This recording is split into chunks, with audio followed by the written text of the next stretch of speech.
Yohanes pasal 20 ayat 1 sampai 10. Yohanes 20 ayat 1 sampai 10, saya sudah janjikan minggu kemarin kita akan bicara tentang murid yang lain setelah para wanita atau para perempuan yang datang ke kuburan Tuhan Yesus pada hari pertama minggu itu, pagi-pagi benar ketika hari masih gelap, pergilah Maria Magdalena ke kubur itu, dan dia melihat bahwa batu telah diambil dari kubur. Kita sudah bicara minggu kemarin tentang, kita sudah merenungkan bersama-sama bagaimana para murid Tuhan melupakan apa yang pernah Tuhan katakan bahwa dia akan bangkit. Dia akan bangkit, dia mati tapi dia akan bangkit pada hari yang ketiga. Dia mati tapi dia katakan bahwa aku berkuasa memberi nyawaku dan berkuasa mengambilnya kembali. Dia memberikan nyawanya. Tidak ada yang dapat mengambil nyawa Tuhan. Tidak ada. Tidak ada yang dapat mengatur Tuhan untuk apapun. Tidak ada yang dapat mengatur Tuhan untuk apapun. Dia adalah Tuhan. Dia melakukan apa yang dia kehendaki. Dia melakukan apa yang harus dia lakukan. Dan saudara, kita pasti sangat tahu bahwa banyak kali kita tidak mengerti apa yang Tuhan lakukan. Bukankah ada banyak air mata? Bukankah ada banyak permohonan? Bukankah ada banyak sekali hal yang kita bilang pada Tuhan, Tuhan kenapa seperti ini? Kenapa menjadi seperti ini? Kenapa Tuhan? Saya pengennya seperti ini. Seperti ini, dan ini. Tapi kenapa jadi seperti ini? Saudara, kita tidak dapat mengatur Tuhan. Kita bisa memiliki sesuatu hanya karena kemurahan Tuhan semata. Hanya karena kemurahan Tuhan. Karena dia mengatur apa yang dia mau. Dia mengatur sejarah dunia ini. Dia mengatur apa yang terjadi. Dia mengatur bintang-bintang di langit sana. Dia mengatur Bima Sakti. Dia mengatur apapun yang ada di dunia ini. Bahkan dia mengatur bagian terkecil dari tubuh kita. Tuhan atur. Kenapa? Karena dia penguasa. Dia Tuhan. Saudara yang kasih dalam Tuhan, dia pernah katakan kepada murid-muridnya, satu kali kelak saya akan pergi. Saya akan dianiaya oleh orang-orang berdosa, dan mereka akan membunuh saya. Tetapi pada hari yang ketiga, saya bangkit. Pada hari yang ketiga aku bangkit. Aku akan bangkit. Itu sudah dikatakan kepada murid-muridnya. Berkali-kali dia katakan kepada murid-muridnya. Tetapi ternyata saudara, ada saat memang melupakan apa yang Tuhan katakan. Itu yang kita renungkan minggu lalu. Ada saat kita melupakan apa yang Tuhan katakan. Kenapa? Bisa jadi karena kesedihan, terlalu berat. Bahkan bisa jadi karena memang kita sebagai manusia yang lemah, kita ada saat di mana kita tidak lagi melihat Tuhan. Tidak lagi memandang Tuhan.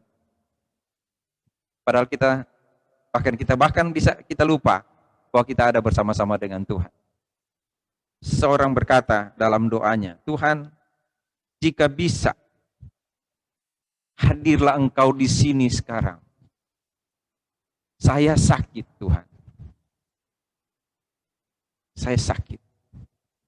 Saya kuat, Tuhan, menanggung sakit ini. Tapi boleh enggak, Tuhan? Jangan seluruhnya sakit. Jangan seluruh badan saya sakit. Bisa enggak sakitnya dikasih satu persatu supaya saya kuat. Saya tidak meragukan Engkau, Tuhan. Tapi bisa enggak Engkau ada di sini dan bilang pada saya mengasihimu. Bukankah ada saat seperti itu?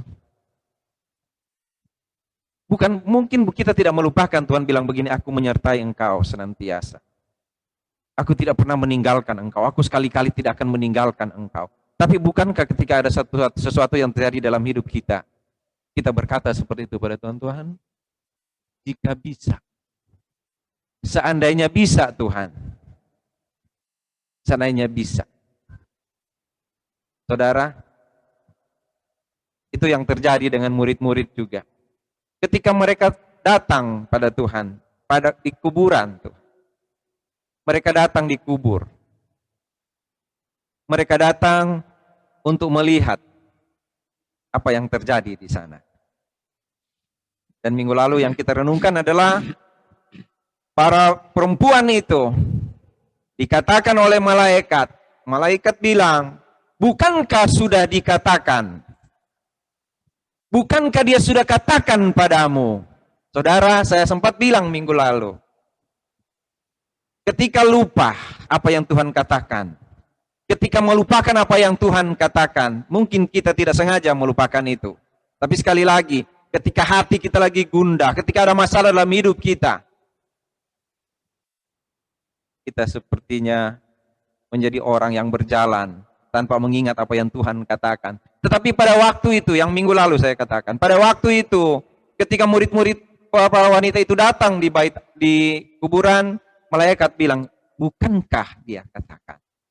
Sehingga saya sempat katakan minggu lalu, kalau kita bisa berdoa pada Tuhan, saya bisa minta pada Tuhan, atau bisa bilang pada malaikat-malaikat, tolong ingatkan saya satu waktu jika saya melupakan apa yang Tuhan katakan. Tuhan, tolong ingatkan saya apabila satu waktu saya melupakan apa yang Engkau katakan. Supaya saya tidak mempermalukan Tuhan. Supaya saya ingat apa yang Tuhan katakan kepada saya. Karena saya lemah ya Tuhan. Banyak kali saya melupakan apa yang Engkau katakan. Saya bahkan tidak lagi melihat kuasa-Mu. Saya bahkan melihat persoalan-persoalan yang ada dalam hidup saya. Sehingga saya harus datang dan bingung kenapa jadi seperti ini. Itu yang terjadi sekarang dengan Petrus. Minggu lalu kita bicara tentang perempuan-perempuan itu. Sekarang mari kita lihat apa yang terjadi dengan Petrus. Pagi-pagi benar Maria ke kuburan. Dia sampai di kuburan itu. Yohanes pasal 20 ayat 1. Dia sampai di kuburan dan dia melihat bahwa batu yang menutup kubur itu, bahwa kubur itu telah bergeser. Maria ke kubur itu dia melihat bahwa batu telah diambil dari kubur. Maria nggak lihat ke dalam. Maria balik dan lari menuju Petrus. Kok Petrus ya? Saudara tahu Petrus? Kenapa Petrus?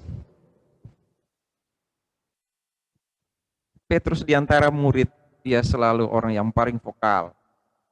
Di antara murid, Petrus adalah orang yang selalu tampil di depan. Dan Tuhan selalu mengajak Petrus kemana Tuhan pergi. Ada Petrus dan Yohanes. Petrus selalu bersama-sama dengan Tuhan. Bahkan Tuhan pernah bilang pada Petrus, di atas batu karang ini, aku akan dirikan jemaat. Petrus selalu bersama-sama dengan Tuhan. Ke gunung bersama-sama dengan Tuhan. Apapun yang Tuhan lakukan, selalu ada Petrus di situ. Dan Petrus yang berkata pada Tuhan, mereka bisa goncang imannya Pak Tuhan. Saya tidak akan goncang iman saya.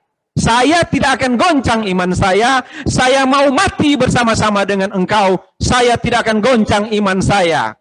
Dan dia katakan itu kepada Tuhan. Apakah dia katakan dengan tidak sungguh-sungguh? Dia katakan dengan sungguh-sungguh. Karena itulah Petrus. Itulah seorang rasul yang dipilih Tuhan. Yang berjalan bersama-sama dengan Tuhan. Dan Tuhan selalu katakan apa yang akan terjadi dalam hidupnya. Dan Petrus bilang, saya akan mati bersama-sama dengan engkau. Saya tidak akan menyangkal engkau. Itu Petrus, saudara. Dia berlari-lari mendapatkan Petrus. Maria Magdalena berlari mendapatkan Petrus. Berlari mendapatkan Petrus.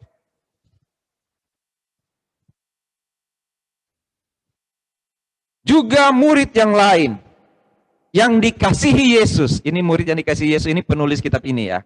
Kitab Yohanes maksudnya. Dia menggunakan kata itu.